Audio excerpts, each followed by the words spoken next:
Hello and welcome everybody to this week's Market Share, the short weekly segment brought to you by MKR, where we bring you all the noteworthy news and updates surrounding digital media and the world today. I'm your host Genevieve, and we've got some entertaining stories for you today, so let's get started.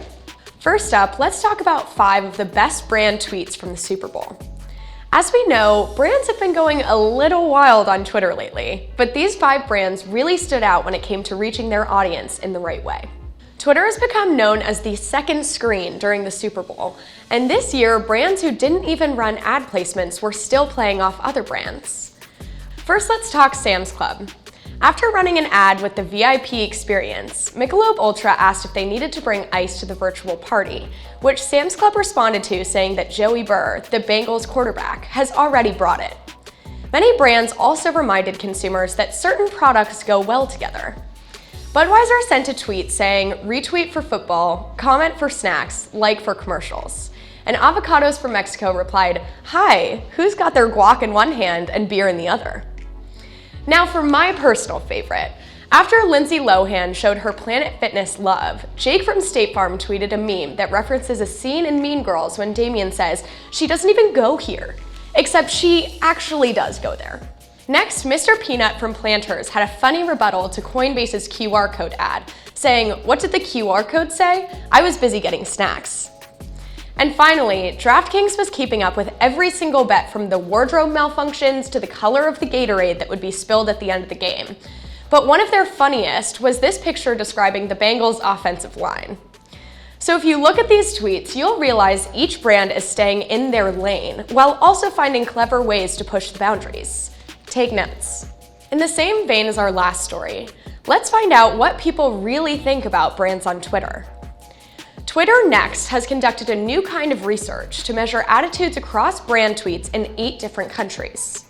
The good news first, people do still engage with brands on Twitter. A lot.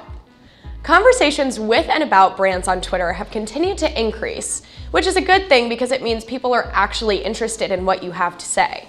But on the other hand, it also means that you need to tweet with a higher level of awareness because it could make or break you in the public eye. People have started to realize that some brand content is just better than others because the connection doesn't feel unnatural or forced.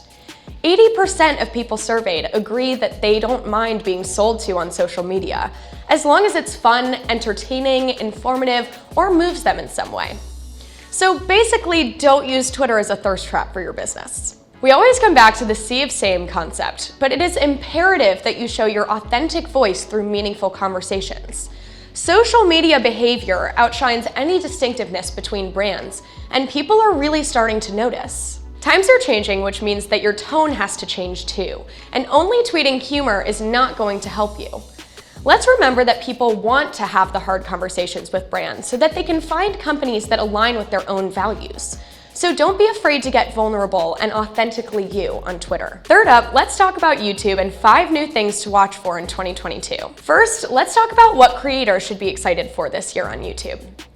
The platform will be investing in short-form video, making it easier to create content and continuing to reward creators for their work through the Shorts Fund created in 2021. One big thing to look out for is collaborative live streaming, which other social media platforms have already taken a stab at. So cross-promotion will become even easier when you're trying to grow your audience. This year, there will be an easier way to set channel guidelines, and creators will be able to sort through comments based on the exact time throughout the video. So they get to set the tone for their channel and have more insight into how viewers perceive them. Next, let's talk about the big things for viewers coming up this year. If you're a YouTube TV user, you'll be happy to know that in 2022, you'll have an even easier navigation and interactivity through one of your favorite mediums, your phones. So you'll be able to do things like read or leave comments or share videos with a friend while you're still watching a video. Other features to look out for this year are a redesign of the 4K Plus add-on that allows you to get unlimited streams and watch shows offline, more control over parental supervision on the platform, new listening controls on YouTube Music, and yes, of course, they're looking into how to win the metaverse race. Finally, for partners, the biggest thing to look out for this year is live shopping. So when you're doing a new haul from your favorite brand, your audience can be right there alongside you, ready to buy. 2022 seems like it'll be a big year, so I'm sure that we'll have more updates to come soon. Finally, let's talk about a recently released Gartner article that predicts 25% of people will spend at least 1 hour per day in the metaverse by 2026. Yes, you heard me correctly. They're saying 25%. Believe me, I had the same reaction as you when I first saw this. Right now, digital experiences are all split into separate environments, but one day there will be only one environment, the metaverse, with several different destinations. So yes, it's still too early to know exactly how a metaverse investment will pay out, but Gartner suggests that product managers start to take the time to learn, explore, and prepare for a metaverse because it will be here before we know it. Let's talk about some of the issues with this 25% statement. Many people will not even be able to afford the technology needed to visit the metaverse. Many won't have the internet access needed to visit, yes, even in the US. And there are a lot of people who are going to invest in their real life rather than their virtual life. I personally think 25% is a stretch, but who knows how much the metaverse could grow in 4 years. That's all for this week's Market Share. My name is Genevieve, and I'll see you all next week.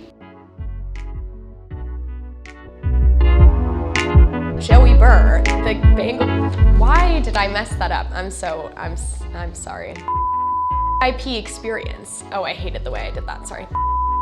Could grow into. Dang it. Sorry, can we rerun that? I hated the way that I said that. I was so close. It's the last sentence.